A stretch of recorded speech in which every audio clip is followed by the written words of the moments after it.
السلام علیکم لیں جی، آج کی جو ویڈیو ہے یہ کل کی ویڈیو کی ایکسٹینشن ہے، یعنی کہ کل ہم نے بات کی تھی the world most toughest man David Goggins کی۔ آج جو ہے وہ ہم مزید ٹریننگ کے بارے میں دیکھتے ہیں۔ تو اگر آپ گوگل پہ سرچ کریں نا کہ most difficult army training courses in the world, تو وہ کہے گا کہ جو ہے نا گوگل کا جو اے آئی اوور ویو ہے وہ یہ کہے گا کہ کوئی single most difficult army training course نہیں ہے۔ بہرحال جو اس کی رینکنگ کی جا سکتی ہے اس میں نمبر 1 پہ جو ہے وہ U S Navy SEAL BUDS کی ٹریننگ ہے۔ اس کے بعد جو ہے وہ پاکستانی اسپیشل سروس گروپ جو ہے، سروسز گروپ ہے SSG۔ تو دیکھیں جیسے پاکستانی کہتے ہیں جی کہ ہم نمبر 1 ہیں، تو چلیں ہم جو ہے وہ نمبر 1 ہے، لیکن ظاہر ہے امریکہ جو ہے وہ ہمارا آقا ہے، تو ہم تو ان سے ٹریننگ جو ہے وہ سیکھتے ہیں، پھر آگے جو ہے وہ عرب ممالک اور مختلف جو ممالک ہیں بنگلہ دیش، مصر، تیونس، ان کی جو ہے نا آرمی کو ٹریننگ دیتے ہیں۔ تو کہہ لیں کہ اس لیول پہ ہم جو ہے وہ نمبر 1 ہے۔ اور اس کے بعد جو ہے پھر وہ رشین اسپیٹس ناز جو ہے اسپیٹسنز ٹریننگ جو ہے وہ آتی ہے۔ تو یو ایس نیوی سیل کی جو ٹریننگ ہے جس کو ہیل ویک کہتے ہیں، اس کے بارے میں جو ہے وہ ہم تھوڑا سا مزید ایکسپلور کرتے ہیں۔ تو اس کے جو ایونٹس ہیں ان کو کہا جاتا ہے جی برڈز BUD اور سلیش میں آگے S ٹریننگ ہے۔ یہ کب ہوتی ہے جی؟ جب جو ہے وہ سیل جو ہے وہ نیوی سیل جو ہے وہ بھرتی ہوتا ہے تو اس کے تیسرے ویک میں first phase of third week جو ہے اس میں یہ شروع ہو جاتی ہے۔ یہ تقریباً 5.5 دن کی ایک کنٹینیوس جو ہے وہ ٹریننگ ہے، جس میں کہہ لیں گے جی کہ 4 گھنٹے سے جو ہے وہ کم نیند ملتی ہے۔ اور اس کا مقصد جو ہے وہ فزیکل انڈورنس کو ٹیسٹ کرنا، مینٹل ٹفنس کو ٹیسٹ کرنا، پین اور جو کولڈ ٹالرنس ہے اس کو دیکھنا، ٹیم ورک دیکھنا، ایٹیچیوڈ جو ہے وہ دیکھنا، اور ability to perform work under high physical and mental stress ہے۔ اس کے بعد سلیپ ڈیپریویشن کی، ظاہر ہے جب نیند کم ہوتی ہے تو آپ کے جو رسپانس ہیں، جو آپ کے ریفلیکسز ہیں وہ سلو ڈاؤن ہو جاتے ہیں۔ تو اس جو ہے نا موقع پہ آپ کس طرح سے جو ہے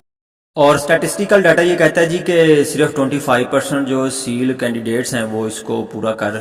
پاتے ہیں، اور یہ ان کی زندگی کی گریٹسٹ اچیومنٹ جو ہے وہ سمجھی جاتی ہے۔ اور اس کے بعد ان کو یہ حقیقت آشکار ہوتی ہے جی کہ یہ جتنا سوچتے ہیں اس سے 20 گنا زیادہ جو ہے یہ پرفارم کر سکتے ہیں، اور اس سے یہ سیکھتے ہیں کہ یہ کبھی بھی جو ہے وہ کوئٹ نہیں کریں گے اور نہ ہی اپنے کسی ٹیم میٹ کو جو ہے وہ کوئٹ کرنے دیں گے۔ تو یہ کہہ لیں جی کہ ایک فیملی ریلیشن بن جاتا ہے۔ یوں کہہ لیں کہ جو ٹیم اس کو کوالیفائی کرتی ہے ان کے درمیان جو بانڈ ہے وہ بھائیوں سے بھی زیادہ کہتے ہیں اسٹرانگ بن جاتا ہے۔ اب پچھلے کچھ سالوں سے اس کے اوپر سرچ کی گئی جی کہ جو لوگ اس کو کوالیفائی کر پاتے ہیں ان میں اصل میں کامن کون سی خصوصیات ہوتی ہیں۔ تو پتہ چلا جی کہ اس کو صرف کوالیفائی وہ بندہ کر پاتا ہے جو اپنی آنکھوں سے یہ دیکھتا ہے کہ وہ ایک کامیاب نیوی سیل جو ہے وہ بن گیا، اور جس کے اندر اتنی زیادہ برننگ ڈیزائر ہوتی ہے کہ اس کا دماغ جو ہے اس کو تھکنے نہیں دیتا اور اس کو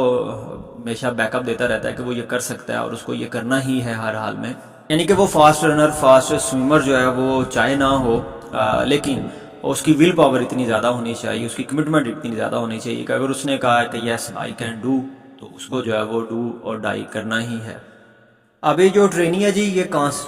کانسٹنٹلی موشن میں رہتا ہے، رننگ میں رہتا ہے، سوئمنگ میں، پیڈلنگ میں، سر پہ کشتیاں اٹھائے رہتا ہے، اور اس کے بعد لاگ پیٹی کرتا ہے جس میں لکڑی کی جو ہے وہ بڑا سا تیر اٹھا کے جو ہے وہ بھاگتے ہیں، سٹ اپ کرتا ہے، پش اپ کرتا ہے، رولنگ کرتا ہے سینڈ میں، اور سلاگنگ کرتا ہے مڈ میں، پیڈلنگ بورڈ کرتا ہے، اور اسی طرح سے جو ہے وہ سرف پیسنگ کرتا ہے۔ یہ جو ہے وہ سٹینڈنگ سٹل تب رہے گا جب اس کے جو ہے وہ ہائیڈ آؤٹ کی ٹریننگ دی جائے گی، یعنی کہ اس نے چھپنا ہوگا، اگر یہ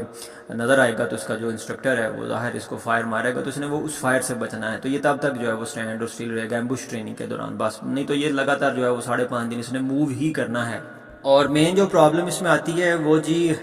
کم نیند کی آتی ہے کہ جو اس کے ٹرینی ہیں وہ پیڈلنگ کے دوران ہی سو جاتے ہیں، ایون کہ جو ہیں وہ کسی نہ کسی حالت میں جو ہے وہ سو جاتے ہیں، اور ان کا ٹیم میٹ پھر جو ہے وہ ان کو بچاتے ہیں، ریسکیو کرتے ہیں۔ تو اگر آپ پاکستان کی بات کریں تو پاکستان میں ظاہر ایسی خبریں جو ہیں وہ دبا دی جاتی ہیں، لیکن پھر بھی کسی نہ کسی ذرائع سے پتہ چلتا ہے کہ منگلا کی جھیل میں جو ہے وہ ایک